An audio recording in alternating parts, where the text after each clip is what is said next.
닷새간의 추석 연휴가 오늘부터 시작되면서 새벽부터 본격 귀성 행렬이 이어지고 있습니다. 고속도로 귀성 차량은 오전 8시부터 9시 사이 절정에 달하다가 저녁 늦게 풀릴 전망입니다. 문재인 대통령이 제73차 유엔 총회 참석을 위해 내일 미국 뉴욕으로 출국합니다. 문 대통령은 오는 25일 도널드 트럼프 미국 대통령을 만나 3차 남북 정상회담에서 논의된 북한 비핵화 해법을 모색합니다. 폼페이오 미국 국무장관은 2차 북미 정상회담을 추진 중이지만 여건이 충족되려면 여전히 할 일이 남아있다고 밝혔습니다. 폼페이오 장관은 또 북한 비핵화 협상을 지속하기 위해 머지않아 평양 방문을 희망하고 있다고 덧붙였습니다. 정부가 주택가격 안정을 위해 수도권의 4곳에서 5곳의 신도시를 추가 구성하기로 했습니다. 이와 관련해 어제 MBC 뉴스데스크에 출연한 김현미 국토교통부 장관은 서울시의 그린벨트 해제가 필요하다고 강조했습니다. 여러분 안녕하십니까? 9월 22일 토요일 뉴스투데이입니다. 추석 연휴 첫날입니다. 이른 시간이지만 이미 고향으로 향하고 있거나 곧 출발하실 분들 많으실 텐데요. 서울 요금소에 나가 있는 취재기자 연결해서 도로 상황 알아보겠습니다. 윤수환 기자, 지금 정체 상황 어떻습니까? 네, 추석 연휴가 본격적으로 시작되면서 이곳 서울 요금소에는 귀성 차량들이 속속 몰려들고 있습니다. 오늘 400만 대의 차량이 고속도로를 이용해 곳곳이 정체를 겪을 것으로 예상되는데요. 현재 도로 상황을 폐쇄배로 화면으로 알아보겠습니다. 먼저 경부고속도로 오산 나들목입니다. 부산 방향으로 차량들이 천안 나들목까지 제속도를 내지 못하고 있습니다. 다음은 서해안 고속도로 비봉 나들목입니다. 하행선 목포 방향으로 차량이 길게 늘어서 있습니다. 오전 6시 요금소 출발을 기준으로 서울에서 대전까지 2시간 20분, 광주까지 4시간 10분, 부산까지는 5시간 50분이 걸릴 것으로 예상됩니다. 한국도로공사는 귀성길 정체가 점차 심해져 오전 8시에서 9시쯤 절정에 달할 것으로 내다보고 있습니다. 또 도로 정체가 저녁 8시쯤 풀리기 시작해 밤 10시에서 11시 사이 해소될 것으로 예상하고 있습니다. 지금까지 서울요금소에서 MBC 뉴스 윤수환입니다. 문재인 대통령이 내일 미국 뉴욕으로 떠납니다. 유엔 총회 참석차 떠나는 건데요. 문 대통령은 미국 방문 중에 트럼프 미국 대통령과 정상회담을 갖고 남북 정상회담 결과를 설명할 예정입니다. 이덕영 기자입니다. 문재인 대통령은 73차 유엔 총회 참석차 내일 오후 미국 뉴욕으로 출발해 3박 5일간의 뉴욕 방문 일정에 돌입합니다. 주요 일정은 유엔 총회 기조연설 및 유엔 사무총장 면담, 그리고 미국, 스페인, 칠레 등과의 정상회담입니다. 특히 한국 시간으로 다음 주 화요일 새벽 열릴 도널드 트럼프 미국 대통령과의 정상회담에 관심이 집중되고 있습니다. 남북 정상회담 종료 후 5일 만에 이뤄지는 한미 정상회담인데다 남북 회담 결과를 토대로 한미 정상 간의 비핵화 해법이 집중 논의될 예정이기 때문입니다. 한반도 비핵화를 위한 북미 대화의 돌파구 마련과 남북 및 북미 관계의 선순환적 진전을 이루기 위한 실질적인 협력 방안들을 심도 있게 협의할 예정입니다. 청와대 고위 관계자는 이번 한미 정상회담에서 북미 협상을 촉진시키기 위한 실천적인 방안들이 제시될 것으로 기대한다고 말했습니다. 문 대통령은 구체적으로 남북 정상회담에서 사실상 합의된 종전선언의 내용과 성격을 트럼프 대통령에게 설명하고 연내 성사를 거듭 제안할 것으로 전망됩니다. 연내에 종전선언하는 것을 목표로 삼고 있고 트럼프 대통령과 정상회담을 할 때 그 부분을 다시 논의를 하려고 합니다. 한편 문 대통령은 이번 한미 정상회담에서 한미 FTA 개정 협정문에도 서명할 계획입니다. MBC 뉴스 이덕영입니다. 폼페이오 미 국무장관이 2차 북미 정상회담 개최를 위해 노력 중이라며 회담 개최에 대한 기대를 나타냈습니다. 워싱턴 연결합니다. 여홍규 특파원, 폼페이오 장관이 평양 공동선언이 나온 뒤부터 연일 북한에 대한 발언을 이어가고 있는데요. 이번에는 2차 북미 정상회담을 추진 중이라고 밝혔죠? 네, 그렇습니다. 폼페이오 장관은 폭스뉴스와의 인터뷰에서 현재 2차 북미 정상회담 성사를 위해 공들이고 있다고 밝혔습니다. 다만 올바른 여건이 충족됐는지 분명히 하고 또한 두 정상이 만나 실질적 진전을 이루게 하려면 여전히 조금 할 일이 남아있다고 말했습니다. 폼페이오 장관은 또 MSNBC와도 인터뷰를 가졌는데요. 여기서는 북미 정상회담이 머지않은 시기에 열리길 바란다고 말했습니다. 들어보시죠. and that before too long, I hope the two leaders get together again to continue to make progress on this incredibly important issue for the entire world. 네, 폼페이오 장관은 협상을 지속하기 위해 머지않아 평양을 다시 방문할 기회를 갖게 되길 희망한다며 자신의 4차 방북 추진 의사도 밝혔습니다. 폼페이오 장관은 또 평양 남북 정상회담에서 중요한 조치들이 취해졌다고 평가한 뒤 할 일이 많이 남아있지만 미국은 인내심과 결의를 가지고 있다고 말했습니다. 폼페이오 장관은 비핵화가 이루어지기 전까지는 북한에 대한 국제적인 제재가 유지돼야 한다는 입장도 재확인했습니다. 네, 들어보니까 미국도 북한과의 정상회담을 원하고 있는 것 같긴 한데 뭔가 신중함도 엿보이는 것 같기도 하고요. 폼페이오 장관이 북미 정상이 만나려면 올바른 여건이 충족돼야 한다고 했습니다. 이 올바른 여건이란 뭘 말하는 걸까요? 네, 남북 정상이 합의한 평양 공동선언 중에서 이 비핵화에 대한 부분을 보면요.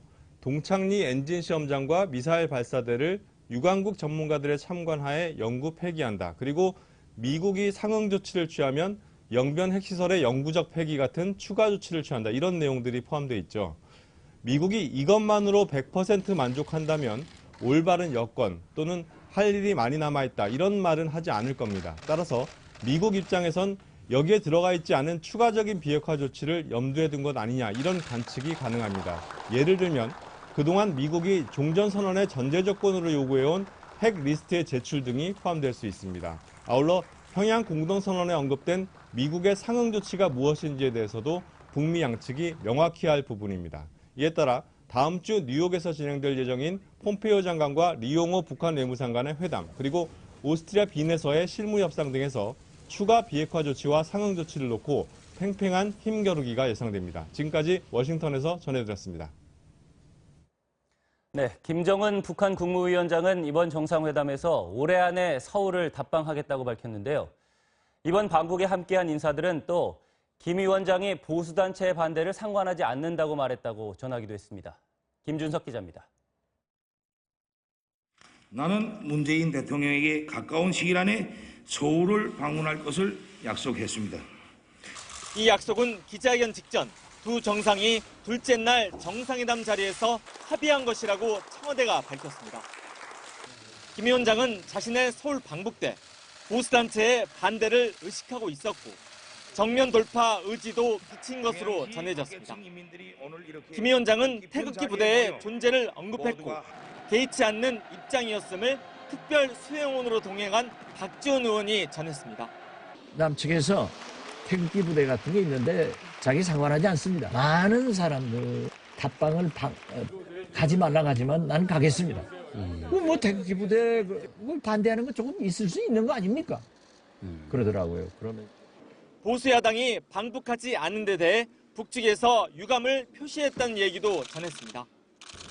고위 관계자들은 좀 유감을 표시했습니다. 뭐 속 좁게 그러느냐. 김영철 부장 같은 분이죠. 정동영 대표는 또 김정은 위원장에게 남북 국회회담을 제안하자 회담이 열리면 결실이 있어야 할 것이라고 말했다고 밝혔습니다. MBC 뉴스 김준석입니다. 미국 뉴욕의 한 산후조리원에서 간밤에 칼부림 사건이 일어나 갓 태어난 아기 3명이 흉기에 찔려 크게 다쳤습니다. 흉기를 휘두른 용의자는 다름 아닌 조리원에서 일하는 50대 여성이었습니다. 정동훈 기자입니다. 미국 뉴욕 시내 동양 이민자들이 많이 거주하는 플러싱 지역. 현지 시간 21일 새벽 가정집에 설치된 산후조리원에서 갓난 아기들이 흉기에 상처를 입은 채 발견됐습니다. There's an infant baby or pregnant woman, midwife, they always go inside and come out. 태어난 지 3일 된 갓난 아기를 포함해 태어난 지 20일, 한 달 된 아기들 3명이 복부와 얼굴 등을 흉기에 찔렸습니다. 아기 아버지 1명과 직원 1명도 흉기에 찔려 다쳤습니다. 피해자들 외에도 당시 조리원엔 10명 안팎의 갓난 아기와 산모들이 있었습니다. 2 knives were recovered at the scene. All of the injured were removed to area hospitals in critical but stable condition. 용의자는 조리원에서 일하던 50대 여성. 사건 당시 지하실에서 피를 흘리며 쓰러진 채 발견됐습니다. 경찰은 이 여성이 흉기를 휘두른 뒤 자해를 한 것으로 보고 이 여성을 체포해 범행 동기를 조사하고 있습니다. MBC 뉴스 정도훈입니다. 서울 경부고속도로 잠원 나들목 근처에서 차량 2대가 추돌해 3명이 다치는 등 밤사이 교통사고가 잇따랐습니다. 임명찬 기자입니다. 구조대원들이 옆으로 쓰러진 차량에서 부상자를 구해냅니다. 어젯밤 11시 50분쯤 서울 서초구 경부고속도로 잠원 나들목 근처에서 50살 배모 씨가 몰던 차량이 앞서가던 승용차를 들이받은 뒤 3m 아래 배수로에 떨어졌습니다. 이 사고로 배 씨 등 3명이 목과 허리 등을 다쳐 근처 병원으로 옮겨졌습니다. 경찰은 운전자와 동승자를 상대로 과속 여부 등을 조사하고 있습니다. 어제 저녁 7시 반쯤 인천 강화군의 한 도로에서는 1톤 화물차가 도로 옆 2m 아래 밭으로 떨어져 운전자 64살 이모 씨가 머리와 목 등을 다쳤습니다. 경찰은 이 씨가 술을 마신 뒤 운전을 한 것으로 보고 정확한 사고 경위를 조사하고 있습니다. 앞서 저녁 6시 반쯤에는 전남 6시 대경도 앞바다에서 5톤급 새우주망 어선이 암초에 걸려 좌초됐습니다. 해경은 어선에 타고 있던 선장 등 2명은 구조했다며 배가 수심이 얕은 곳을 지나려다 좌초한 걸로 보고 있다고 밝혔습니다. MBC 뉴스 임명찬입니다. 주택가격 안정을 목표로 정부가 서울과 가까운 수도권 지역에 신도시 4-5곳을 추가로 만들기로 했습니다. 이럴 경우 이르면 5년 뒤 약 20만 가구의 아파트 분양이 시작될 것으로 보입니다. 김장훈 기자입니다. 정부가 집값을 잡기 위해 서울과 인접한 수도권에 대규모 택지 4-5개를 조성하기로 했습니다. 택지 한 곳당 330만 제곱미터, 은평 뉴타운과 비슷한 크기로 4만에서 5만 가구 입주가 가능한 미니 신도시들입니다. 모두 20만 가구로 정부가 집값 안정을 위해 추가로 공급하기로 했던 30만 가구의 3분의 2입니다. 약 20만 원은 서울과 1기 신도시 사이에 대규모 택지 4~5개를 조성하여 공급하고 위치는 분당과 일산, 평촌, 삼본 등 1기 신도시와 서울 사이로 서울 중심에선 반경 20km 이내가 될 전망입니다. 미니 신도시는 도로와 철도 등 교통망을 확충해 서울로 출퇴근이 쉽게 하고 베드타운 대신 문화복지시설도 갖춘 도시로 개발할 방침입니다. 정부는 미니 신도시 중 한두 곳을 올해 안에 발표하고 나머지는 내년 상반기에 공개할 예정입니다. 이르면 2023년 5년 뒤부터 미니 신도시에 들어서는 아파트 분양이 시작될 것으로 예상됩니다. 1개 내지 2개소는 연내 발표한다는 거로 이제 포함이 돼 있기 때문에 저희가 지금 현재 조사가 후보지에 대한 조사 검토가 진행 중에 있다라는 말씀. 신도시 조성 사업은 지난 2003년 참여정부 당시 판교와 동탄 등 2기 신도시를 지정한 뒤 15년 만입니다. MBC 뉴스 김장훈입니다. 정부는 또 서울과 광명, 의왕 등지에 아파트 3만 호 이상을 공급하기로 했습니다. 그래도 서울 집값의 급등세가 지속된다면 정부가 직접 그린벨트를 푸는 방안도 추진할 것이라고 밝혔습니다. 이기주 기자입니다. 정부가 1차로 발표한 신규 아파트 공급 물량은 서울과 경기, 인천 등 17곳에 3만 5천 호입니다. 서울에서 구체적으로 이름이 나온 곳은 서울 가락동의 옛 성동구치소 부지 1,300세대와 개포동 340세대 등 2군데입니다. 인천 검암역 일대 7,800세대가 규모가 가장 컸고 광명시 하안동과 의정부시 녹양동도 이름을 올렸습니다. 서울에선 추가로 9곳에 8,642세대를 짓기로 했는데 이곳이 어딘지는 나중에 공개하기로 했습니다. 이 숫자를 감안해도 서울 전체로는 1만 호, 내년 상반기까지 추가로 확보하겠다고 밝힌 부지도 2만 호 정도입니다. 서울시가 그린벨트를 풀지 않고도 공급할 수 있다는 6만 2천 호와는 거리가 있습니다. 국토부는 서울시가 제시한 안 중 빈집 활용과 오피스텔 주택 전환 등과 같은 기존 주택 활용분을 빼고 신규 주택만 계산해 공급 규모가 줄었다고 밝혔습니다. 그런데도 집값이 계속 불안정할 경우엔 그린벨트를 푸는 방안을 검토하겠다고 밝혔습니다. 주택시장 안정 등을 위해 불가피한 경우에는 국토부의 해제 물량을 활용하는 방안도 검토하겠습니다. 현재 수도권 내에 정부가 보유한 그린벨트 물량은 모두 42제곱킬로미터, 신도시급인 100만 평, 330만 제곱미터 규모의 택지 12곳을 개발할 수 있는 면적입니다. 1차로 발표된 지역들은 내년 상반기 지구 지정을 완료하고 3년 뒤인 2021년부터 분양을 시작할 예정입니다. MBC 뉴스 이기주입니다. 이런 가운데 김현미 국토교통부 장관은 주택 공급 확대 방안 발표 직후 MBC 뉴스데스크에 출연해 서울시의 그린벨트 해제가 필요하다는 입장을 밝혔습니다.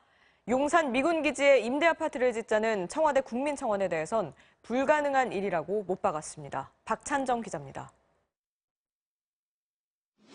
9.13 부동산 종합대책의 후속 조치로 수도권의 신도시 4-5곳을 조성하겠다고 밝힌 김현미 국토부 장관은 그린벨트 해제 조치가 경기도뿐 아니라 서울에서도 필요하다고 강조했습니다.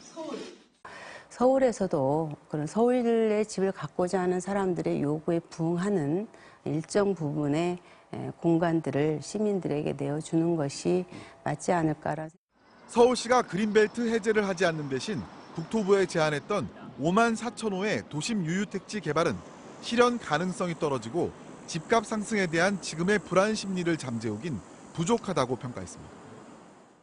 용적률을 늘려준다든가 그렇게 해서 이제 확보하겠다라는 숫자거든요. 그런데 이제 그렇게 나타나는 효과라고 하는 것은 손에 이렇게 딱 잡힐 수 있는 그런 것이 아니어서 저희가. 그러면서 수도권 30만 호의 주택 공급량을 확보하기 위해 국토부가 갖고 있는 그린벨트 집권해제 권한을 행사할 수도 있다고 밝혔습니다. 협의가 잘 되지 않을 경우에는 우리 부가 가지고 있는 물량을 활용하는 방안을 선택해야 되지 않을까라고 생각합니다. 용산 미군기지에 임대 아파트를 짓자는 청와대 국민청원에 대해선 불가능한 일일 뿐 아니라 바람직하지도 않다는 견해를 밝혔습니다. 아니, 그거는 불가능하고요. 저는 그래서도 안 된다고 생각을 합니다. 왜냐하면 용산 미군기지라고 하는 것은 그 땅이 가지고 있는 역사적 의미라는 것이 있고. 김 장관은 이번 남북 정상회담에서 합의된 철도와 도로 연결 사업 연내 착공에 대해선 북미 관계만 진전되면 상징적 의미로 올해 안 기공식이 가능할 것으로 전망했습니다. MBC 뉴스 박찬정입니다. 시장보다 마트를 찾는 손님이 많아지면서 재래시장은 침체된 분위기인데요. 전남 고흥에서는 전통과 현대식 점포의 접목으로 활로를 찾고 있습니다. 최우식 기자입니다. 고흥의 재래시장, 싱싱한 농산물과 수산물, 다양한 제수용품 등이 손님들의 발길을 붙잡습니다. 1946년에 문을 연 재래시장인데 10여 년 전부터는 5일장이 열릴 때마다 자연스레 고추장이 서면서 더욱 유명해졌습니다. 최근에는 색다른 시도가 새로운 관심거리입니다. 귀농인들이 현대식 점포를 차려 봄장이란 이름으로 운영을 시작한 겁니다. 커피점과 공방, 요리 스튜디오 등 재래시장에 적응해가는 현대식 상가들입니다. 여기는 이야기를 만들 수 있는 그런 커피숍이 될 것 같았어요. 근데 시작을 하게 됐는데 과정은 어렵긴 했지만 이렇게 만들고 나니까 너무 예쁜 거리가 됐고 손님들이 오셔가지고 반응이 굉장히 좋으세요. 현재 8명의 귀농인들이 봄장 점포를 운영하고 있습니다. 가장 필요한 게 뭐고 가장 특색 있는 게 뭔가, 그다음에 이게 전통시장이 쇠퇴가고 있기 때문에 그 시장을 한번 살려보고 지역 경제 활성화에 가장 도움이 된 게 뭔가를 찾아보는 도중에서 이 방안이 나왔습니다. 고흥구는 앞으로 4년 동안 이 같은 재래시장의 정비와 환경 개선을 위해 36억여 원을 투자할 계획입니다. MBC 뉴스 최우식입니다. 오늘 아침 신문 보겠습니다. 먼저 경향신문입니다. 신문은 양승태 대법원 시절 박병대 전 대법관이 박근혜 전 대통령의 비선 의료진으로 불리는 박채윤 씨의 특허 소송을 직접 챙겨본 것으로 확인됐다고 보도했습니다. 이 신문에 따르면 검찰은 2016년 2월 11일 박 전 대통령이 우병우 전 청와대 민정수석에게 전화를 걸었고 이후 우 전 수석이 박 전 대법관에게 전화한 다음에 다시 박 전 대통령과 통화한 기록을 확인했다고 합니다. 우 전 수석의 전화를 받은 날 오후 박 전 대법관이 자신의 업무용 컴퓨터로 법원 내부 게시판에 접속해서 박 씨 업체를 상대로 제기된 등록 무효 특허 소송 사건 번호를 입력한 로그 기록도 확인됐다는데요. 당시는 박 전 대법관은 법원 행정처장으로 대법원 사건 재판 업무와 무관했고 박채윤 씨가 박 전 대통령의 핵심 측근이라는 사실도 알려지지 않았을 때라고 합니다.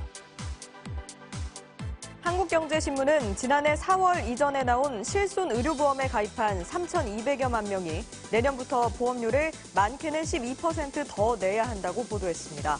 2009년 9월 이전에 출시된 상품의 인상률은 8에서 12%, 2009년 10월부터 지난해 3월까지 판매된 표준화 상품의 인상률은 6에서 12% 수준이 될 것으로 예상된다는데요. 보장성 강화 정책인 이른바 문재인 케어로 6% 정도의 실손보험금 감소 효과가 있었지만 실손보험의 높은 손해율 탓에 내년도 보험료 인상이 불가피하기 때문이라고 합니다. 반면 판매 초기인데다 과거에 출시된 상품에 비해 손해율이 낮은 신실손보험, 지난해 4월 이후 판매된 상품의 보험료는 8.6% 인하된다고 합니다. 매일경제신문은 명절에 온 가족이 모여 음식을 만들고 고향 선산을 돌며 성묘를 하는 것이 이제 옛말이 됐다면서 추석 명절 풍속도가 바뀌고 있다고 전했습니다. 명절 의례를 간소화하고 가족의 실질적인 행복을 추구하는 풍조가 확산되면서 최근에는 여행을 가거나 영화를 보는 등 각자 원하는 여가를 즐기며 명절을 보내는 가족이 많다는데요. 또 다 같이 게임을 하며 우애와 화합을 도모하는 가정이 늘면서 추석 연휴를 앞두고 개인 관련 상품의 판매량이 지난해 같은 기간에 비해 많게는 300% 넘게 급증했다고 합니다. 왠지 건강할 것 같은 강원도가 지난해 광역시도별 비만율에서 1위를 차지했습니다. 고도 미만과 초고도 비만에선 제주도가 최고였는데요. 신문은 밖에 나갈 때 승용차나 경운기를 타고 떡 같은 탄수화물과 술을 자주 즐기는 농촌의 생활 식습관 문제가 주민의 비만율과 성인병 유병률을 높인다고 설명했습니다. 시골 생활의 심심함과 공간이 구별이 없어서 앉는 자리가 식사 자리, 눕는 곳이 잠자리라는 것도 비만의 원인으로 꼽힌다는데요. 높은 비만율 탓에 대사증후군이나 관절 질환에 시달리는 사람이 많지만 원인이나 대책에 대한 기초 자료도 없어 농촌의 비만은 정책의 사각지대에 있다고 신문은 지적했습니다.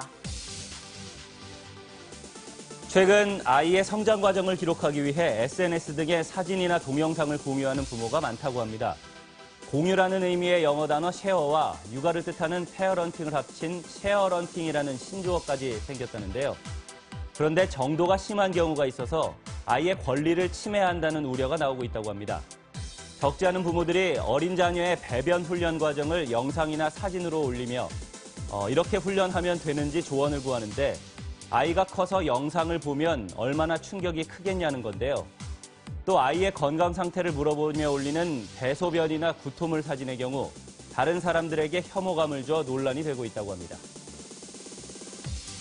친구를 만들어주며 우정을 팔던 소셜미디어의 우정 비즈니스가 몰락하고 있다고 합니다.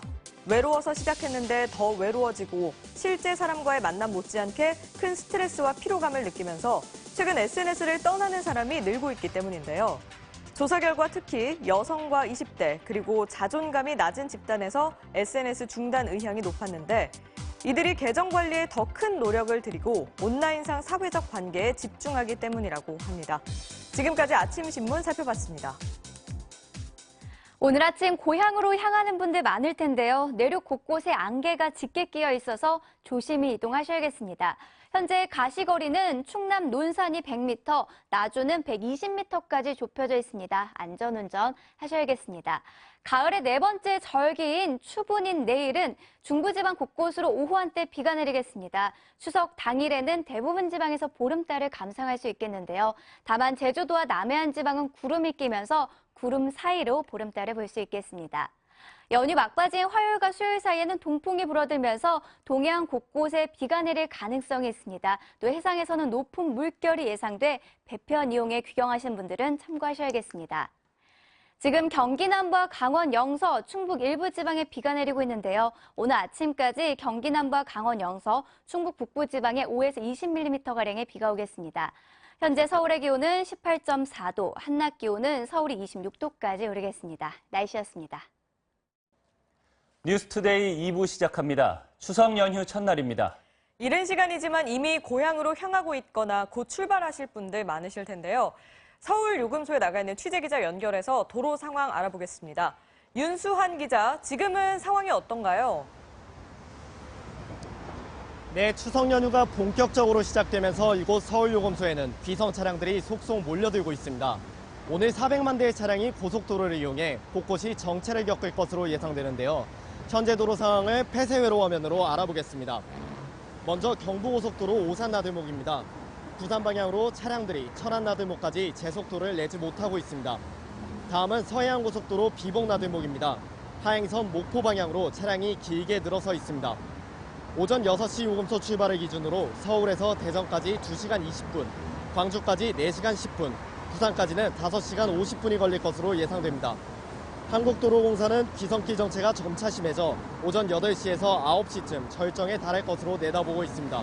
또 도로 정체가 8시쯤 풀리기 시작해 밤 10시에서 11시 사이 해소될 것으로 예상하고 있습니다. 지금까지 서울요금소에서 MBC 뉴스 윤수환입니다. 문재인 대통령이 내일 미국 뉴욕으로 떠납니다. 유엔 총회 참석차 떠나는 건데요. 문 대통령은 미국 방문 중에 트럼프 미국 대통령과 정상회담을 갖고 남북 정상회담 결과를 설명할 예정입니다. 이덕영 기자입니다. 문재인 대통령은 73차 유엔 총회 참석차 내일 오후 미국 뉴욕으로 출발해 3박 5일간의 뉴욕 방문 일정에 돌입합니다. 주요 일정은 유엔 총회 기조연설 및 유엔 사무총장 면담, 그리고 미국, 스페인, 칠레 등과의 정상회담입니다. 특히 한국 시간으로 다음 주 화요일 새벽 열릴 도널드 트럼프 미국 대통령과의 정상회담에 관심이 집중되고 있습니다. 남북 정상회담 종료 후 5일 만에 이뤄지는 한미 정상회담인데다 남북 회담 결과를 토대로 한미 정상 간의 비핵화 해법이 집중 논의될 예정이기 때문입니다. 한반도 비핵화를 위한 북미 대화의 돌파구 마련과 남북 및 북미 관계의 선순환적 진전을 이루기 위한 실질적인 협력 방안들을 심도 있게 협의할 예정입니다. 청와대 고위 관계자는 이번 한미 정상회담에서 북미 협상을 촉진시키기 위한 실천적인 방안들이 제시될 것으로 기대한다고 말했습니다. 문 대통령은 구체적으로 남북 정상회담에서 사실상 합의된 종전선언의 내용과 성격을 트럼프 대통령에게 설명하고 연내 성사를 거듭 제안할 것으로 전망됩니다. 연내에 종전선언하는 것을 목표로 삼고 있고 트럼프 대통령과 정상회담을 할 때 그 부분을 다시 논의를 하려고 합니다. 한편 문 대통령은 이번 한미 정상회담에서 한미 FTA 개정 협정문에도 서명할 계획입니다. MBC 뉴스 이덕영입니다. 도널드 트럼프 미국 대통령이 현지 시간 20일 평양 남북 정상회담 이후 북한 정세에 대해 긍정적인 평가를 다시 내놨습니다.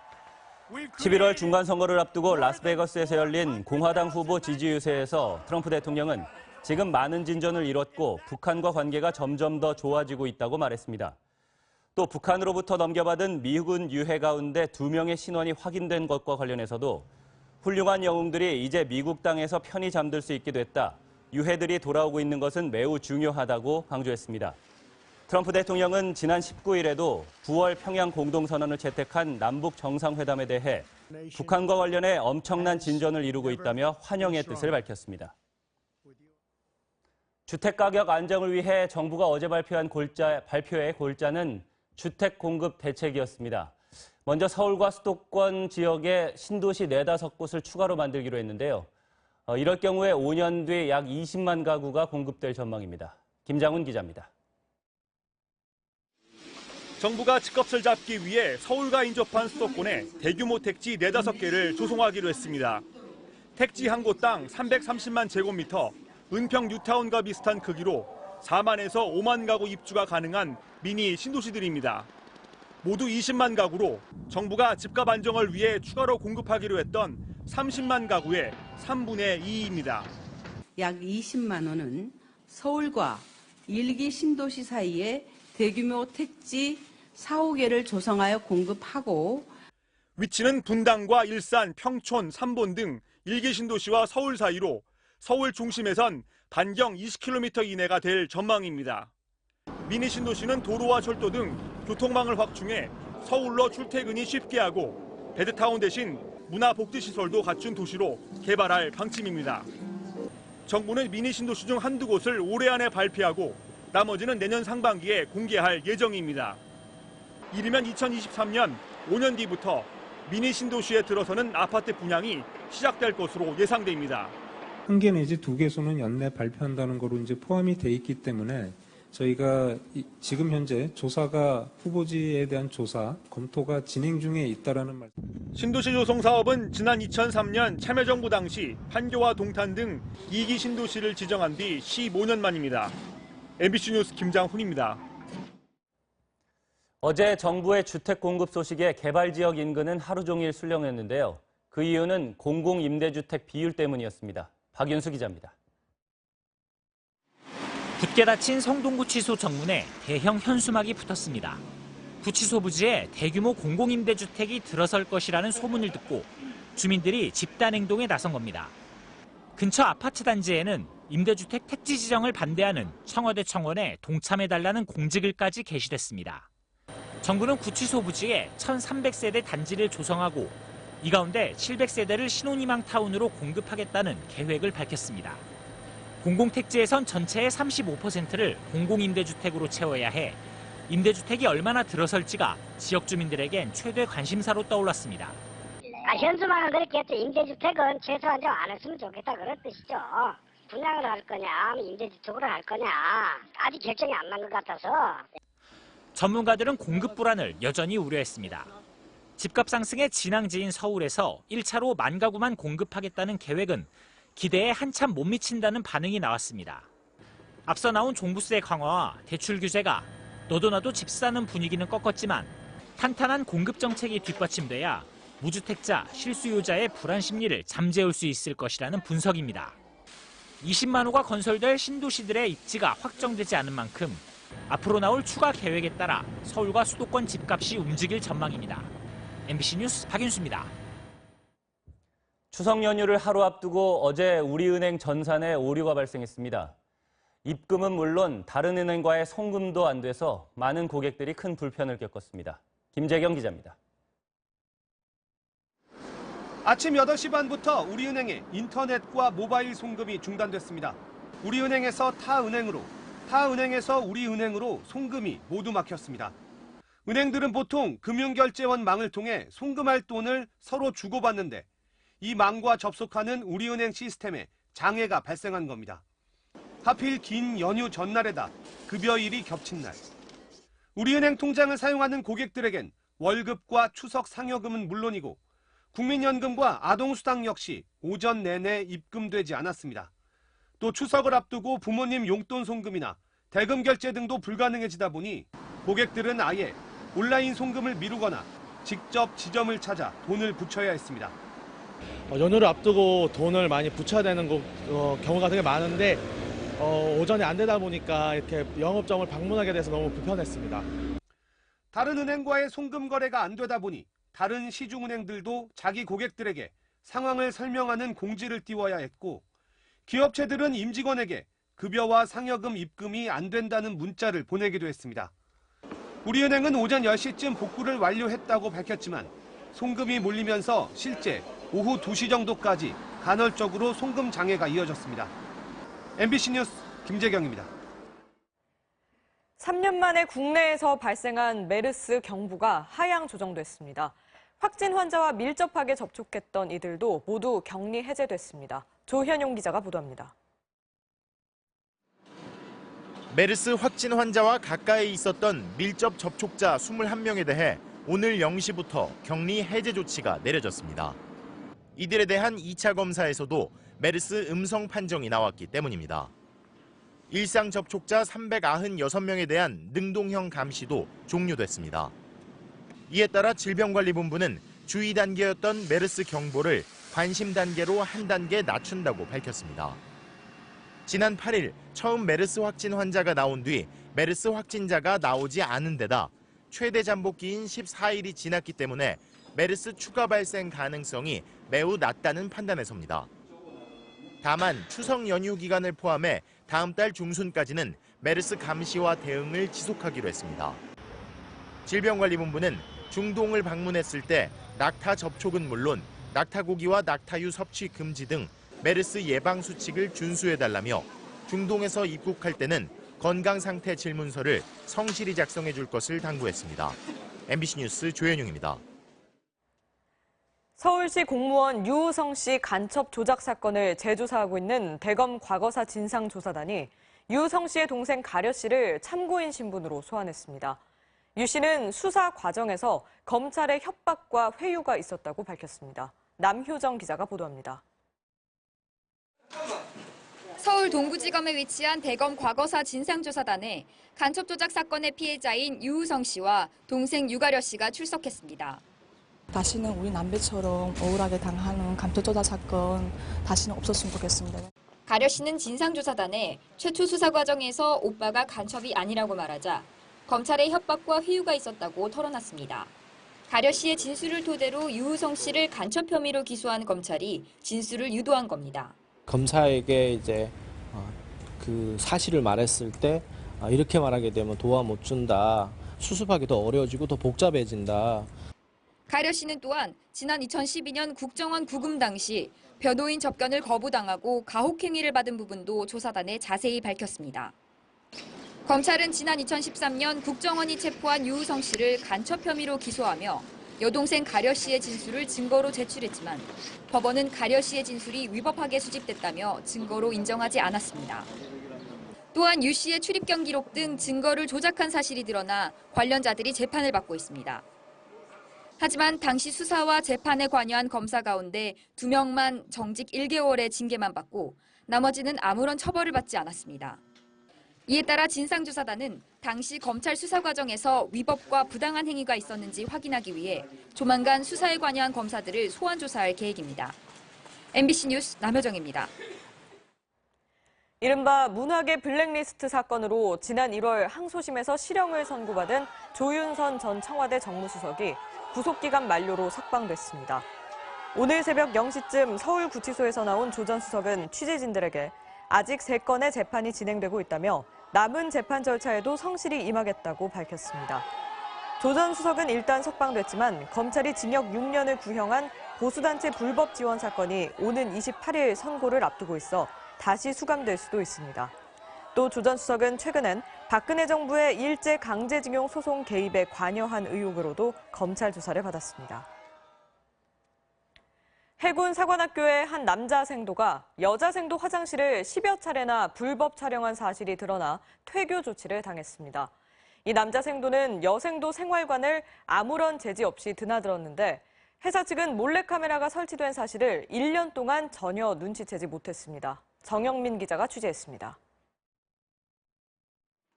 해군 사관학교 여생도 화장실에 몰래카메라를 설치한 범인은 3학년 김모 생도였습니다. 종이에 싼 휴대전화를 생활관 같은 층에 있는 여생도 화장실에 오후 체육 시간에 갖다 두고 다음날 새벽 점호 시간에 회수했습니다. 작년 10월부터 이번 달까지 무려 1년 동안 확인된 것만 11차례나 몰카를 설치했고 여생도 7명이 피해를 입었습니다. 김 씨의 범행은 지난 11일 한 여생도가 화장실을 청소하다가 휴대전화를 발견해 신고하면서 드러났습니다. 회사는 교육운영위원회를 열어 3학년 김모 생도를 퇴교 조치하고 사건을 경찰에 이첩하기로 했습니다. 해군사관학교는 600명이 넘는 생도를 장교 10여 명이 책임지고 있어 관리가 허술할 수밖에 없습니다. 남녀 생도가 같은 층에서 생활하는데도 화장실 몰래카메라 점검은 1년에 2번이 전부였고 그나마 찾아내지도 못했습니다. 생도가 밖에서 몰카를 갖고 들어왔을 때도 걸러내지 못했습니다. 복귀 차량을 랜덤하게 점검을 하고 있고 괜히 물품 들고 오는 점검하는 거는 당직 근육관이 주관해서 사건이 확인된 지 일주일이 지나서야 성범죄특별위원회를 구성한 해군 측은 재발 방지와 예방 차원에서 전 생도를 대상으로 교육을 실시할 예정이라고 밝혔습니다. MBC 뉴스 정영민입니다. 이번에 평양에서 만난 남북 정상은 종전선언의 개념과 내용에 구체적으로 합의한 것으로 전해졌습니다. 이렇게 종전선언의 윤곽이 잡힌 가운데 연내 체결이라는 목표도 가능성이 한층 커졌다는 분석이 나오고 있습니다. 이덕영 기자입니다. 비록 공동선언 합의문에 담기진 않았지만 이번 남북 정상회담의 최대 의제 가운데 하나는 종전선언이었습니다. 문재인 대통령은 이번에 남측이 준비한 종전선언의 초안 내용을 김 위원장에게 설명했고 거기에 김 위원장도 적극 동의한 것으로 알려졌습니다. 내용은 이렇습니다. 종전선언이란 전쟁을 끝내고 적대관계를 종식한다는 정치적 선언이다. 그리고 평화협정 체결을 위한 협상의 출발점으로 삼는다는 겁니다. 이후 북한의 완전한 비핵화가 이뤄지는 최종 단계에 북한과 미국이 평화협정을 체결하며 그와 동시에 두 나라의 관계를 정상화한다는 절차를 담았습니다. 그렇기 때문에 종전선언을 한다고 해서 주한미군 철수나 유엔사 지휘 변경과는 관계가 없다고 문 대통령은 못 박았고 이 역시 김 위원장이 동의했다고 밝혔습니다. 이렇게 남북이 합의한 종전선언의 내용을 토대로 문 대통령은 트럼프 대통령과 협의에 나설 것으로 보입니다. 종전 선언에 대한 그런 개념들이 좀 정리가 된다면 종전 협정이 유관국들 사이에 보다 빠르게 이렇게 될 수 있지 않을까 생각합니다. 연내 체결이라는 종전선언의 목표 시점에 대해서도 남북 정상이 인식을 함께한 만큼 한미 정상회담 결과에 따라 종전선언 논의는 급물살을 탈 수 있을 것으로 보입니다. MBC 뉴스 이덕영입니다. 남북 두 정상의 백두산 등정 소식을 우리처럼 북한 매체들 역시 대대적으로 보도했습니다. 남측 방송에는 나오지 않았던 장면도 전파를 탔는데요. 어떤 모습인지 조국현 기자가 전해드립니다. 조선중앙TV는 문재인 대통령과 김정은 위원장의 백두산 천지 등정 소식을 하루 늦었지만 비중 있게 다뤘습니다. 민족사에 특기할 역사적 사변. 김정은 동지께서 문재인 대통령과 함께 백두산에 오르셨습니다. 장군봉에 오른 두 정상 내외가 활짝 웃는 모습과 천지를 배경으로 손을 맞잡은 모습들을 생생히 전했습니다. 김정숙 여사와 리설주 여사가 다정하게 팔짱을 끼고 걷는 모습도 공개했습니다. 남북의 군 수뇌부인 송영무 국방장관과 노광철 인민무력상이 사이좋게 기념사진을 찍는 모습도 북한 주민들에게 전했습니다. 북측 주민 대다수가 시청하는 조선중앙TV를 통해 비핵화 메시지를 거듭 전파한 부분도 눈에 띕니다. 조선 반도를 핵무기도 핵위협도 없는 평화의 땅으로 만들기 위해 적극 노력해 나가기로 확약한 데 대하여 강조하시었습니다. 노동신문 역시 두 정상의 백두산 등정 소식을 4개면에 걸쳐 대서특필했습니다. 신문은 남북 정상이 민족의 상징인 백두산에 올라 남북관계 발전과 평화 번영의 새 시대에 뚜렷한 자국을 아로새겼다고 의미를 부여했습니다. 북한이 매체를 총동원해 정상회담 소식을 상세히 전한 것은 남북관계 개선에 대한 북한 내부의 기대감을 반영한 결과로 풀이됩니다. MBC 뉴스 조국현입니다. 남북 정상의 공동선언문에는 동해선 철도 연결과 금강산 관광 정상화 등의 내용이 담겼습니다. 고성 지역 현안 사업이 탄력을 받게 되면서 주민들은 기대감에 부풀어 있습니다. 이윤 기자입니다. 고성군의 주요 현안인 동해선 철도 연결과 금강산 관광 재개가 남북 정상의 공동선언문에 포함됐습니다. 올해 안에 동해선 철도 연결을 위한 착공식을 개최하고 금강산 관광을 정상화하기로 합의한 겁니다. 10년간 금강산 육로 관광이 중단되면서 침체에 빠졌던 고성군 명파리 주민들은 이번 합의를 크게 반기고 있습니다. 잘 됐으면 좋죠. 잘 되면 뭐 좋으나 많아지. 지역 주민들도 잘 될 수 있고 또 잘 살 수 있고. 현안 사업이 탄력을 받게 되면서 지역 발전의 계기가 되길 바라는 기대감도 커지고 있습니다. 북부선이 빨리 시작이 되고 또 여지 끝내 묶여왔던 금강산 관광이 하루빨리 재개돼서 지역 경제에 많은 보탬이 됐으면 그런 기대감이. 고성군은 동해선 철도 연결과 금강산 관광 재개가 추진되는 대로 평화특구 조성과 통일특별자치군 등 통일에 대비한 사업 준비에 나선다는 계획입니다. 실질적으로 남북 교류에 수반되는 실질적인 사업들을 이곳에서부터 시작이 될 수 있기를 저희들은 준비를 하고 있습니다. 접경 지역이라는 이유로 각종 개발의 규제를 받았던 고성군이 남북 평화 분위기 속에 활로를 모색할 기회를 맞았습니다. MBC 뉴스 이용입니다. 강원도 평창에서 백일홍 축제가 개막했습니다. 평창강과 어우러진 천만 송이 꽃들의 향연 함께 보시죠. 황구선 기자입니다. 평창강 둔치가 백일홍에 둘러싸여 빨간 카펫처럼 변했습니다. 2천여 명의 주민들이 정성껏 심어놓은 백일홍 꽃동산입니다. 1.3km 산책로를 배경으로 색색의 백일홍들이 장관을 이루고 있습니다. 빨강과 분홍, 주황, 노랑까지 다양한 색으로 울긋불긋 어우러진 꽃들은 자그마치 천만 송입니다. 꽃 키워놓은 게 보기도 좋고 구경 처음 많이 오니까 공기도 좋고 많이 좋아요. 비만 안 왔으면 더 좋겠는데. 축제장을 찾은 관광객들은 2년 그리움을 꽃말로 가진 백일홍 꽃동산에서 잊지 못할 추억을 만듭니다. 꽃이 색색으로 많아서 친구들끼리 와서 사진 찍기도 좋을 것 같고 나중에 다시 한 번 더 오고 싶어요. 100m 조롱박 터널 체험과 백일홍 화관 만들기, 깡통 열차와 송어 낚시 등의 다양한 체험 활동도 마련됐습니다. 올해는 KTX 평창역의 개통으로 관광객들이 축제를 찾기에 더욱 편리해질 전망입니다. MBC 뉴스 황구선입니다.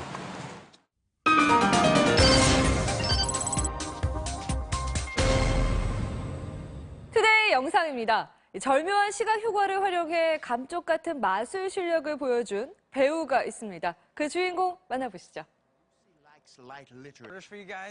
이게 누군가요? 우리에게도 낯익은 배우 잭 블랙이 대기실에서 한 청년에게 음식 주문을 하는데요.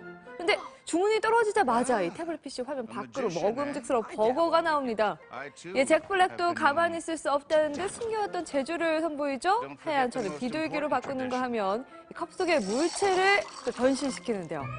사실 이건 시각 편집 기술로 유명 인사가 된 미국의 자크킹이 배우 잭 블랙과 함께 꾸민 겁니다. 눈속임이라는 걸 알고 보는데도 자연스럽게 흘러가는 영상이 참 흥미진진한데요. 뭐니 해도 능청스러운 잭 블랙의 연기가 이 영상을 살려줬네요.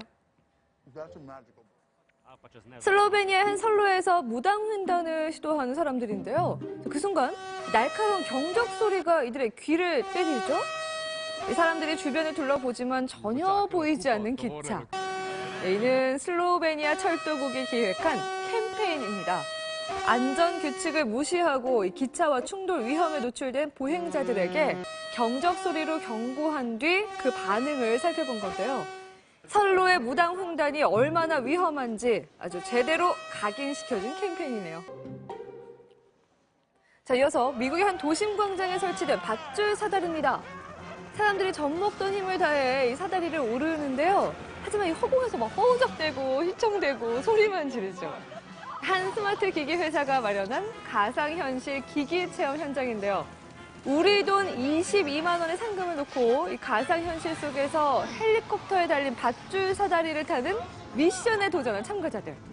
구경꾼들의 방해 공작까지 더해지자 몰입감이 최고조에 이르는데요. 미션의 성공 유무를 떠나서 다들 실감나는 가상현실 기기의 매력에 아주 푹 빠져버린 모습이네요. 거미줄을 쏴서 거실벽에 착 달라붙는 꼬마 스파이더맨. 천장에 능숙하게 매달린 채 사뿐사뿐 이동하는데요. 남아프리카에 사는 꼬마의 아빠가 슈퍼히어로처럼 되고 싶은 아들을 직접 안고 집안을 누빈 겁니다. 아들의 동심을 지켜주기 위해 힘든 것도 있고 최선을 다하는 이 아빠. 덕분에 꼬마는 이 슈퍼히어로가 돼서 집안에 마음껏 누볐네요. 지금까지 투데이 영상이었습니다.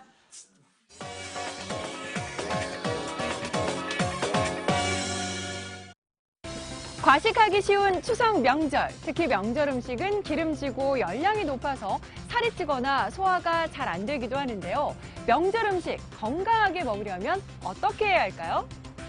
열량을 줄이려면 조리 방식이 중요한데요. 육류는 기름으로 튀기거나 볶기보다 굽거나 삶는 조리 방식으로 요리하고 기름을 제거해서 살코기 위주로 익혀야 포화지방 섭취를 줄일 수 있습니다. 나물 요리도 볶는 것보다 살짝 데쳐서 양념을 묻혀 드시는 것을 추천하고요. 명절 대표 음식으로 고소한 전도 빼놓을 수 없죠. 전의 재료는 고기 대신 두부와 버섯, 채소 등을 많이 쓰시고요. 탄수화물 섭취를 줄이려면 부침 반죽이나 튀김옷은 가능한 한 얇게 해야 합니다. 또 완성된 전은 종이 행주로 꾹꾹 눌러 기름을 제거하는 것이 좋습니다. 한 번에 많이 요리해 놓는 전은 다시 데워 먹기도 하는데요. 프라이팬에 다시 데우기보다는 기름 없이 전자레인지에 가열해야 열량을 최소화할 수 있고요. 과식을 피하려면 개인 접시를 쓰는 것도 좋은 방법입니다. 고혈압이나 당뇨가 있는 환자는 특히 명절 음식을 조심해야 하는데요.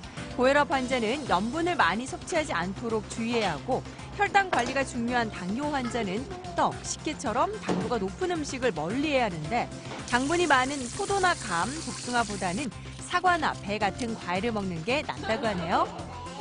이번에는 추석 연휴 알아두면 도움될 만한 교통 관련 혜택 모아봤습니다.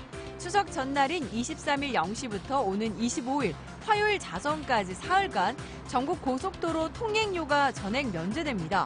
고속도로뿐 아니라 일산대교, 제3경인 고속화도로, 서수원, 의왕간 고속화도로 등 경기도 민자도로 3곳과 인천시가 관리하는 문학과 원적산, 만월산 등 민자터널 3곳도 통행료를 받지 않는다는데요. 이번 통행료 면제로 귀성 차량의 교통비 부담이 줄어들 것으로 보이고요. 귀성객들의 주차 편의를 위해서 공영 주차장과 공공기관, 지자체 관공서 주차장 등이 무료 개방되는데 무료로 사용할 수 있는 주차장은 정부 24와 지자체 기획재정부 홈페이지에서 자세히 확인하실 수 있습니다. 또 전통시장을 이용하는 분들을 위해 시장 주변 도로 주차도 허용되는데요. 다음 달 7일까지 전국 515개 전통시장에서 주변 도로에 주차할 수 있다고 하네요. 명절에 온종일 요리를 하다 보면 지방 공기가 금세 탁해지는데요. 실제로 국내 대학의 연구에 따르면 환기 없이 실내에서 고기를 구웠더니 초미세먼지 농도가 초미세먼지 경보 수준의 25배까지 치솟았다고 합니다. 일부 전문가는 실내 미세먼지 주범으로 흔히 쓰는 불소수지 플라스틱 코팅 프라이팬을 지목했는데요. 요리할 때 플라스틱이 녹으면서 미세먼지가 생기고 음식에 녹아들어서 체내에 유입될 수 있다는 주장이 나왔고요. 포장지와 등산복, 종이컵 등에도 쓰는 코팅 접착제인 과부라 화합물도 몸에 들어가면 호르몬을 교란시켜서 문제를 일으킬 수 있다고 합니다. 유해물질 걱정 없이 안전하게 사용하려면 오래 써서 바닥이 벗겨진 프라이팬은 버리고 새 것으로 교체해야 하는데요. 자칫 유해물질이 음식에 녹아들 수 있기 때문입니다. 팬을 제대로 관리하는 것도 중요한데 코팅이 벗겨지지 않도록 부드러운 스펀지로 닦고 팬을 포개 놓으면 코팅이 손상될 수 있으니까 정리대를 이용하거나 팬 사이에 천을 끼워 보관해야 합니다. 지금까지 스마트 리빙이었습니다.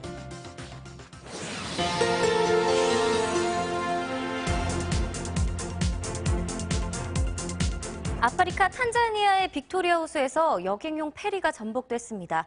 136명이 숨졌는데 사고 당시 300여 명이 탑승하고 있던 만큼 사망자가 더 늘어날 가능성도 있습니다. 몇몇 사람이 전복된 페리 위에 올라 구조를 기다립니다. 승객 100명과 화물 25톤을 실을 수 있는 페리가 선착장 도착을 불과 50m 남겨두고 뒤집힌 건데요. 약 40명은 구조됐지만 136명은 싸늘한 죽음으로 발견됐습니다. 당국은 정원을 초과한 승객과 과적 때문에 사고가 났을 것으로 추정하고 있습니다. 총기 사건이 끊이지 않는 미국에서 이번엔 로스앤젤레스 북서부의 한 고등학교 인근에서 총격이 일어나 학생 1명을 포함해 2명이 다쳤습니다. LA 현지 시각으로 20일 낮 12시쯤 챔프스 차터하트 고등학교 앞길에서 누군가 쏜 총에 학생 1명과 여교사 1명이 각각 다리와 팔에 부상을 입었다고 미국 MBC 방송은 보도했는데요. 사건이 발생하자 해당 학교는 즉각 봉쇄됐고 학생들은 안전한 곳으로 대피해야 했습니다. 용의자는 2명으로 1명은 당국에 붙잡혔으며 경찰은 용의자들이 누군가를 겨냥해 총을 쏜 것인지 마구잡이로 난사하려 한 것인지 여부를 조사 중입니다. 멕시코 북부 지역이 열대성 저기압이 몰고 온 폭우로 몸살을 앓고 있습니다. 거리는 강처럼 변했고 차들은 침수돼 방치돼 있죠. 3명이 숨지고 급류에 휩쓸린 여성 3명이 실종된 상태인데요. 주민 2천여 명이 대피한 가운데 당국은 시날로아주 11개 시에 비상사태를 선포했습니다. 산봉우리 위로 엄청난 연기가 뿜어져 나옵니다. 금세 거대한 연기 기둥을 형성하죠. 멕시코에서 두 번째로 높은 활화산인 포포카테페틀 화산입니다. 지난 수요일 2차례나 분출했는데 화산재가 3km 상공까지 올라갔습니다. 이 시각 세계였습니다.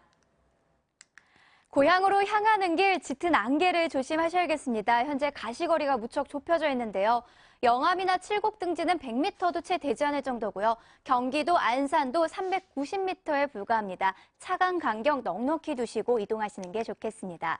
일요일이자 절기상 추분인 내일은 중부지방을 중심으로 오후한때 비가 내리겠습니다. 추석 당일에는 대부분 지방에서 보름달을 감상할 수 있겠고요. 제주도와 남해안 지방에서는 구름 사이로 보름달을 볼 수 있겠습니다. 화요일과 수요일 사이에는 동풍이 불어들면서 동해안 지방에 비가 내릴 가능성이 있고요. 동해상과 남해상에서는 거센 풍랑이 예상돼 배편 이용하시는 분들은 참고하셔야겠습니다. 지금 경기 남부 곳곳으로 비가 내리고 있고요. 오늘 아침까지 경기 남부지방과 영서, 충북 북부지방을 중심으로 5에서 20mm가량의 비가 내리겠습니다. 그 밖의 지역은 가끔 구름만 끼겠습니다. 현재 서울의 기온은 18.4도를 보이고 있고요. 한낮 기온은 서울이 26도까지 오르겠습니다. 날씨였습니다.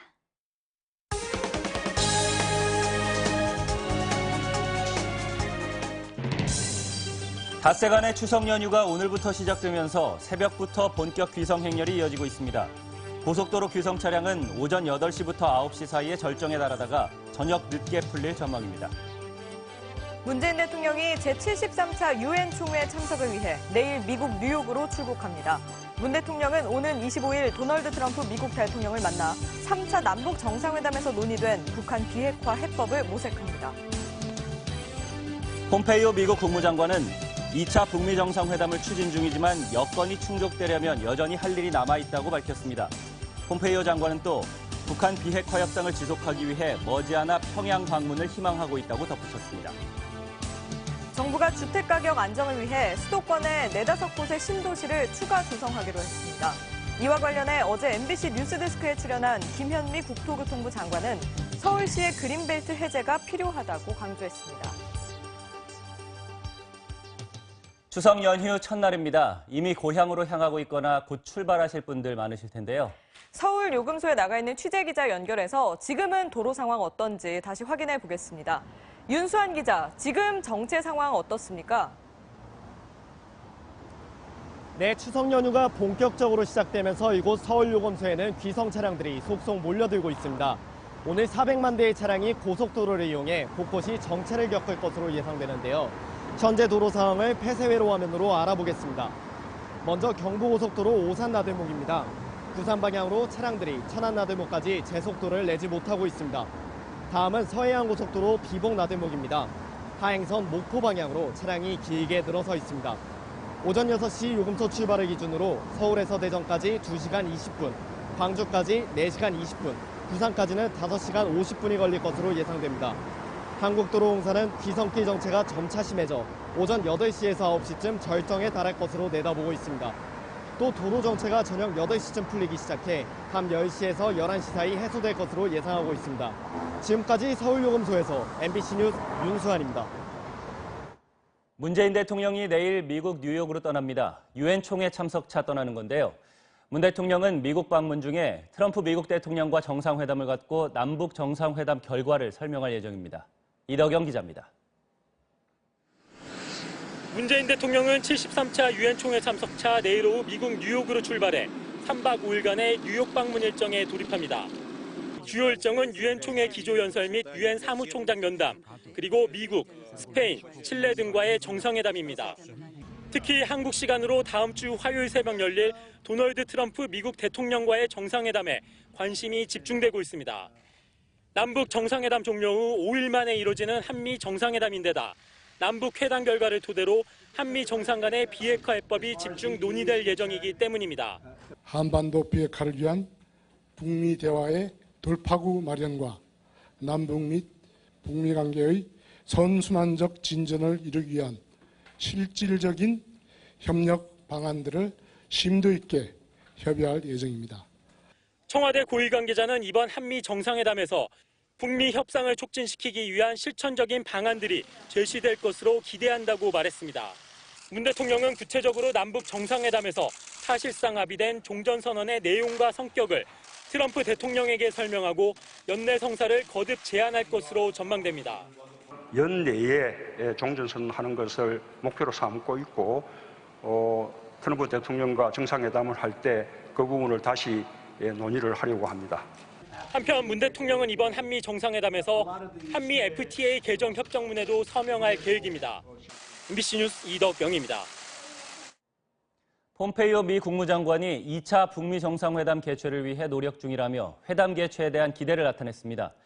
워싱턴 연결합니다. 여홍규 특파원, 평양 공동선언이 나온 뒤부터 폼페이오 장관이 연일 북한에 대한 발언을 이어가고 있는데요. 이번에는 2차 북미 정상회담을 추진 중이라고 밝혔죠? 네, 그렇습니다. 폼페이오 장관은 폭스뉴스와의 인터뷰에서 현재 2차 북미 정상회담 성사를 위해 공들이고 있다고 밝혔습니다. 다만 올바른 여건이 충족됐는지 분명히 하고 또한 두 정상이 만나 실질적 진전을 이루게 하려면 여전히 조금 할 일이 남아있다고 말했습니다. 폼페이오 장관은 또 MSNBC와도 인터뷰를 가졌는데요. 여기서는 북미 정상회담이 머지않은 시기에 열리길 바란다고 말했습니다. 들어보시죠. And that before too long, I hope the two leaders get together again to continue to make progress on this incredibly important issue for the entire world. 네, 폼페이오 장관은 협상을 지속하기 위해 머지않아 평양을 다시 방문할 기회를 갖게 되길 희망한다며 자신의 4차 방북 추진 의사도 밝혔습니다. 폼페이오 장관은 또 평양 남북 정상회담에서 중요한 조치들이 취해졌다고 평가한 뒤 할 일이 많이 남아있지만 미국은 인내심과 결의를 가지고 있다고 말했습니다.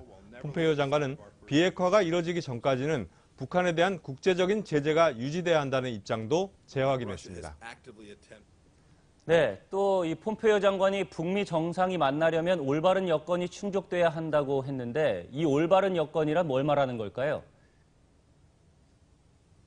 네, 남북 정상이 합의한 평양 공동선언 중에서 비핵화에 대한 부분을 보면요. 동창리 엔진 시험장과 미사일 발사대를 유관국 전문가들의 참관 하에 영구 폐기한다. 그리고 미국이 상응 조치를 취하면 영변 핵시설의 영구적 폐기 같은 추가 조치를 취한다. 이런 내용이 포함되어 있습니다. 미국이 만약 이것만으로 100% 만족한다면 올바른 여건이라든지 또 할 일이 남아있다든지 이런 말은 하지 않을 겁니다. 따라서 미국 입장에서는 여기에 들어가 있지 않은 추가적인 비핵화 조치를 염두에 둔 것 아니냐 이런 관측이 가능합니다. 예를 들면 그동안 미국이 종전선언의 전제 조건으로 요구해온 핵 리스트의 제출 등이 포함될 수 있습니다. 아울러 평양 공동선언에 언급된 미국의 상응 조치가 무엇인지에 대해서도 북미 양측이 명확히 할 부분입니다. 이에 따라서 다음 주 뉴욕에서 진행될 예정인 폼페이오 장관과 리용호 북한 외무상 간의 회담, 그리고 오스트리아 빈에서의 실무 협상 등에서 추가 비핵화 조치와 상응 조치를 놓고 팽팽한 힘겨루기가 예상됩니다. 지금까지 워싱턴이었습니다. 도널드 트럼프 미국 대통령이 현지 시간 20일 평양 남북정상회담 이후 북한 정세에 대해 긍정적인 평가를 다시 내놨습니다. 11월 중간선거를 앞두고 라스베가스에서 열린 공화당 후보 지지 유세에서 트럼프 대통령은 지금 많은 진전을 이뤘고 북한과 관계가 점점 더 좋아지고 있다고 말했습니다. 또 북한으로부터 넘겨받은 미군 유해 가운데 2명의 신원이 확인된 것과 관련해서도 훌륭한 영웅들이 이제 미국 땅에서 편히 잠들 수 있게 됐다. 유해들이 돌아오고 있는 것은 매우 중요하다고 강조했습니다. 트럼프 대통령은 지난 19일에도 9월 평양 공동선언을 채택한 남북 정상회담에 대해 북한과 관련해 엄청난 진전을 이루고 있다며 환영의 뜻을 밝혔습니다. 주택가격 안정을 위해 어제 정부가 발표한 발표의 골자는 주택 공급 대책이었습니다. 먼저 서울과 가까운 수도권 지역에 신도시 4-5곳을 추가로 만들기로 했는데요. 이럴 경우에 5년 뒤 약 20만 가구가 공급될 전망입니다. 김장훈 기자입니다. 정부가 집값을 잡기 위해 서울과 인접한 수도권에 대규모 택지 4-5개를 조성하기로 했습니다. 택지 한 곳당 330만 제곱미터, 은평 뉴타운과 비슷한 크기로 4만에서 5만 가구 입주가 가능한 미니 신도시들입니다. 모두 20만 가구로 정부가 집값 안정을 위해 추가로 공급하기로 했던 30만 가구의 3분의 2입니다.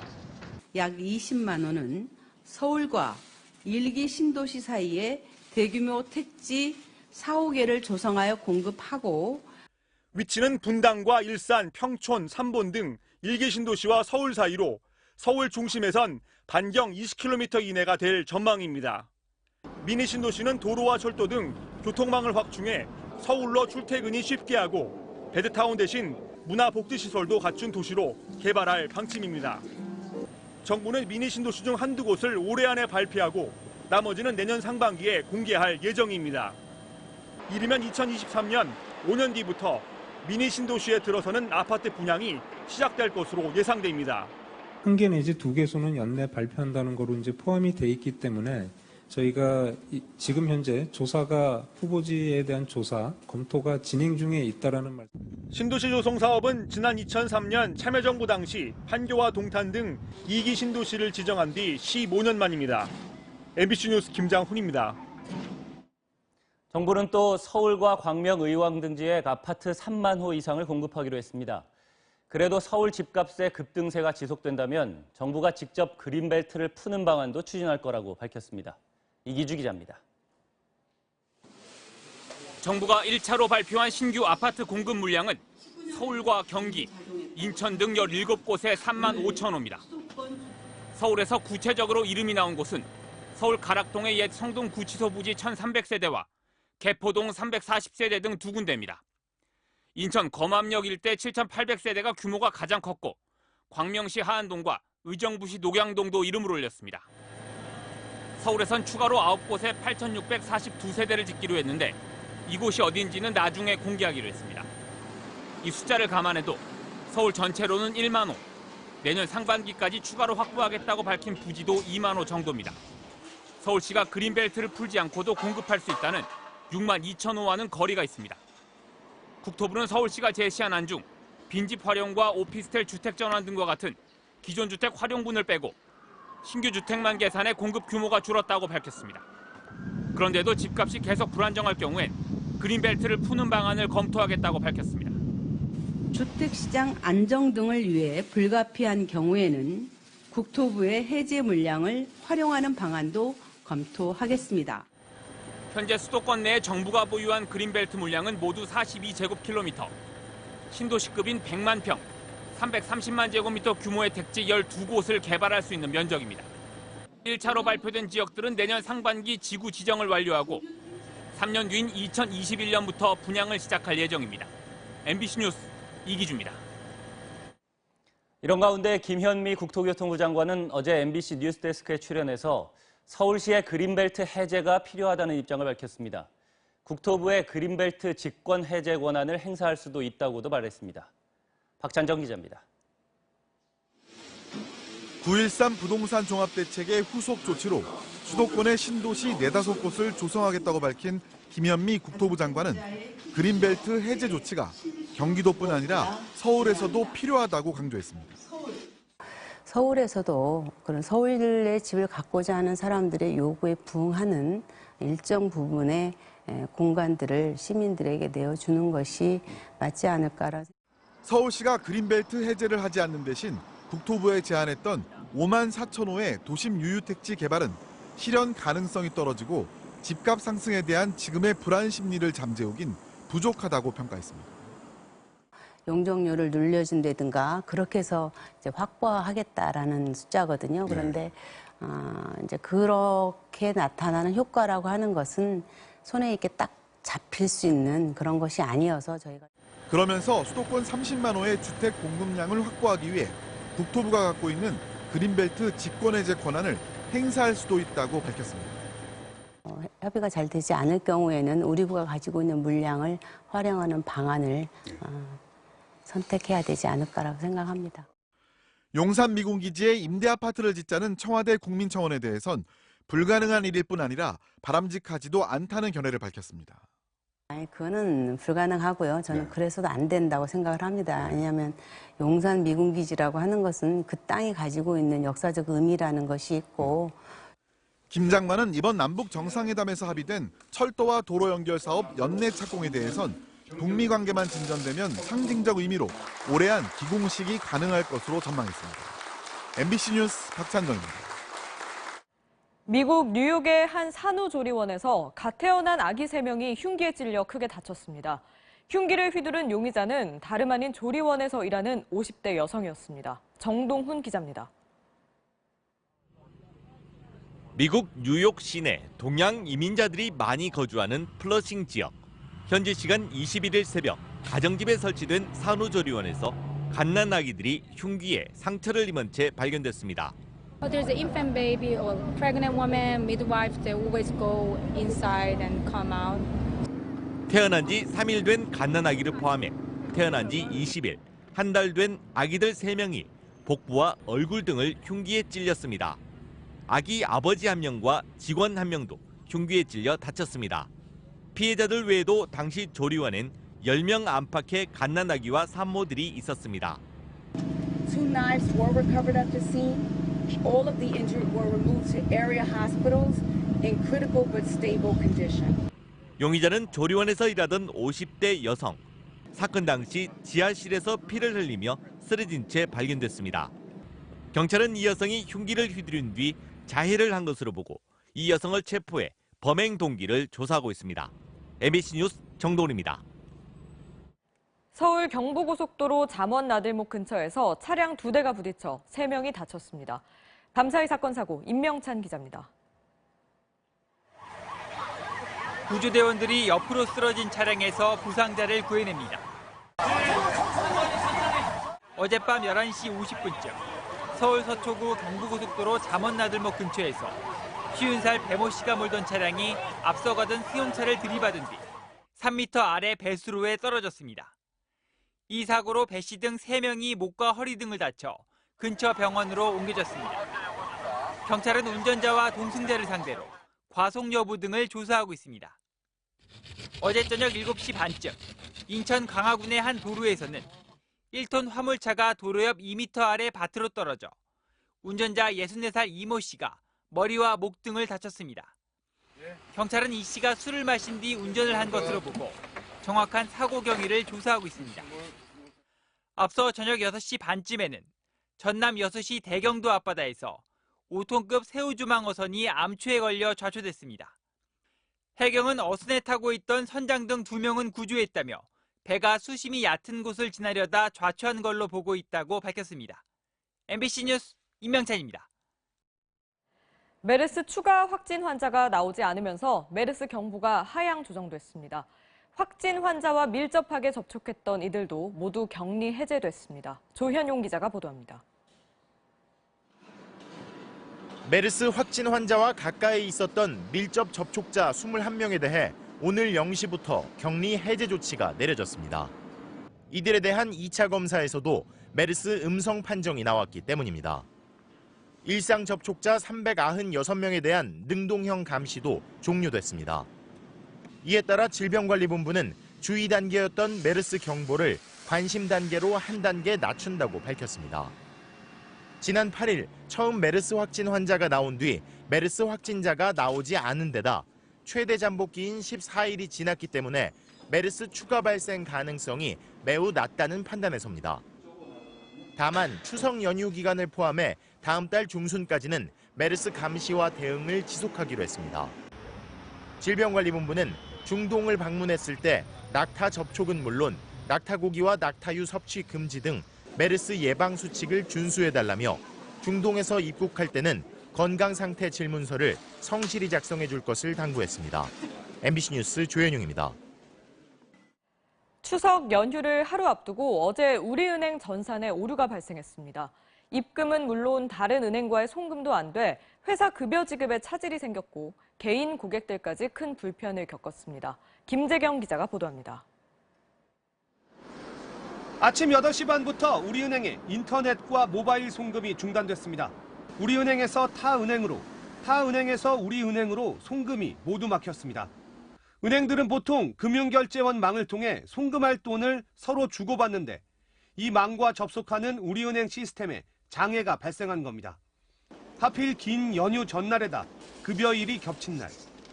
우리은행 통장을 사용하는 고객들에겐 월급과 추석 상여금은 물론이고 국민연금과 아동수당 역시 오전 내내 입금되지 않았습니다.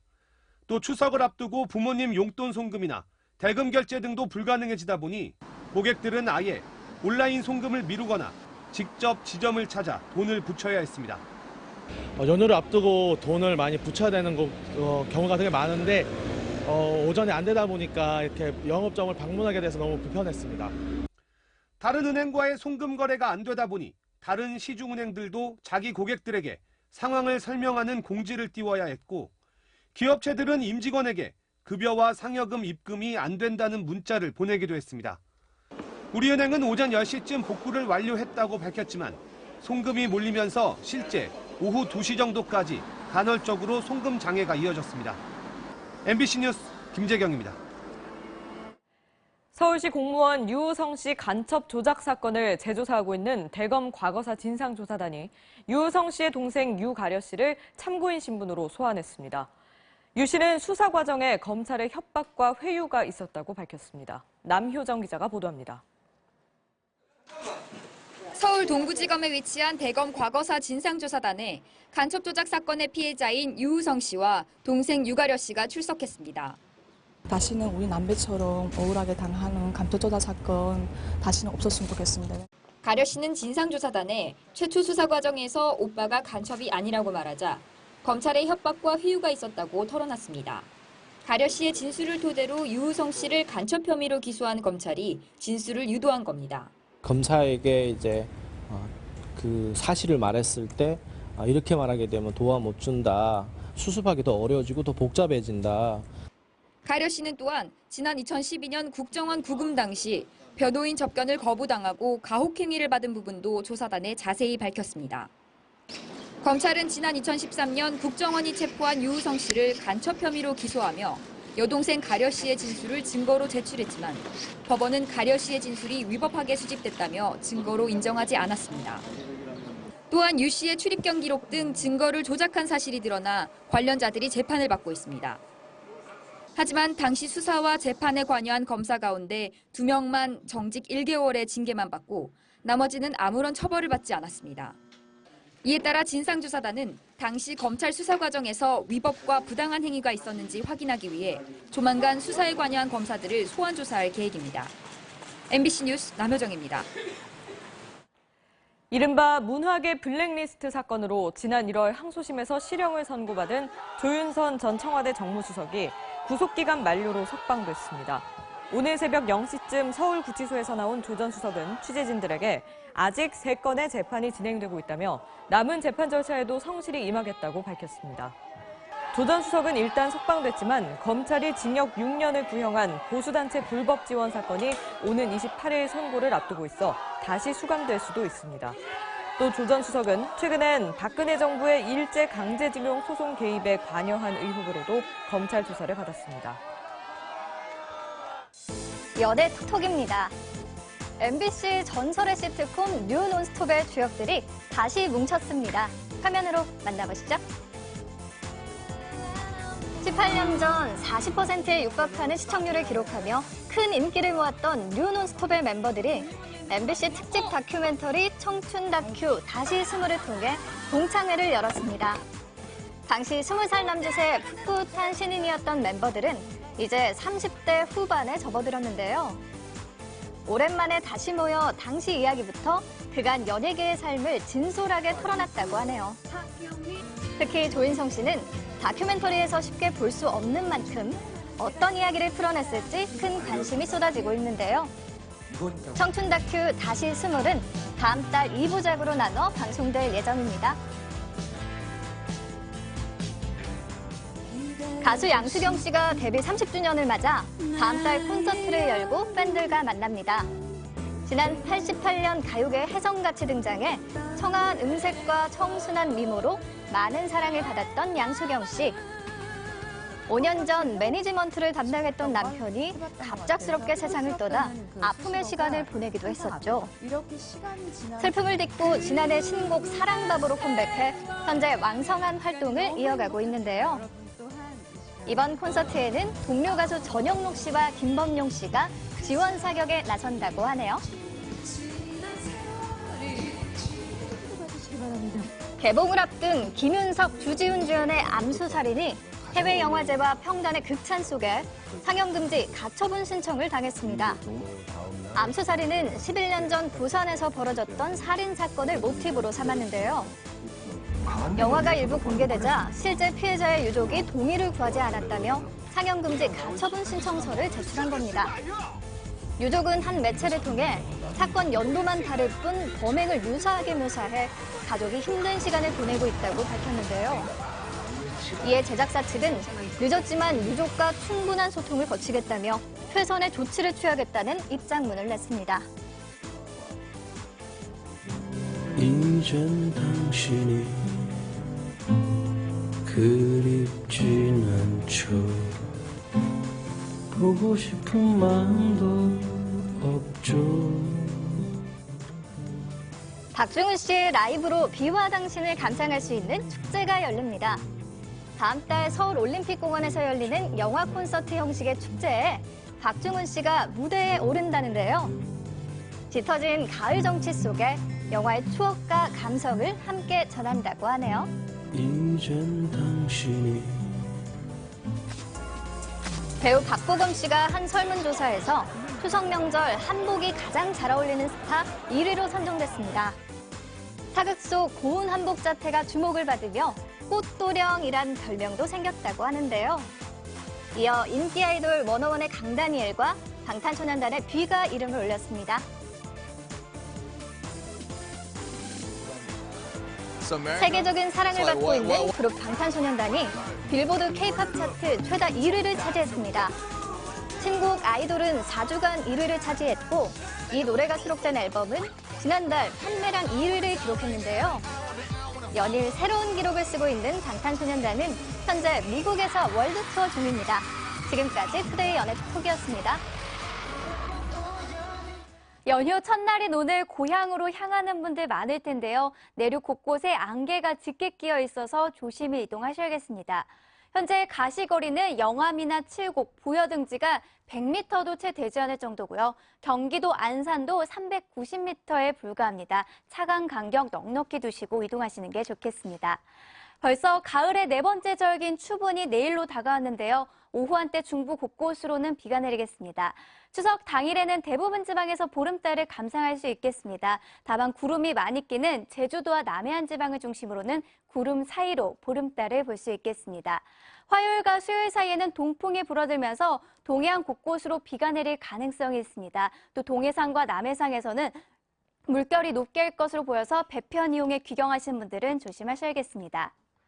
현재 경기 남부 곳곳으로 약한 비가 내리고 있는데요. 오늘 경기 남부와 영서, 충청 북부 지방을 중심으로 5에서 20mm가량의 비가 내리다가 오늘 아침 시간 중에는 그치겠습니다.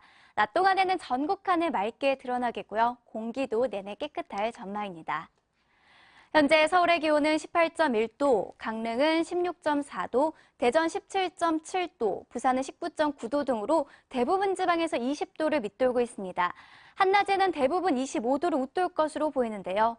서울의 낮 기온이 26도까지 오르겠습니다. 그 밖에 전주와 광주는 27도, 부산 역시 27도, 강릉은 26도까지 오를 전망입니다.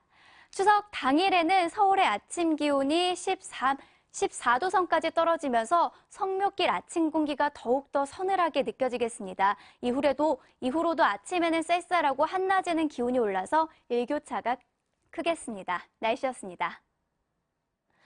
토요일 뉴스투데이 마칩니다. 시청해주신 여러분 고맙습니다.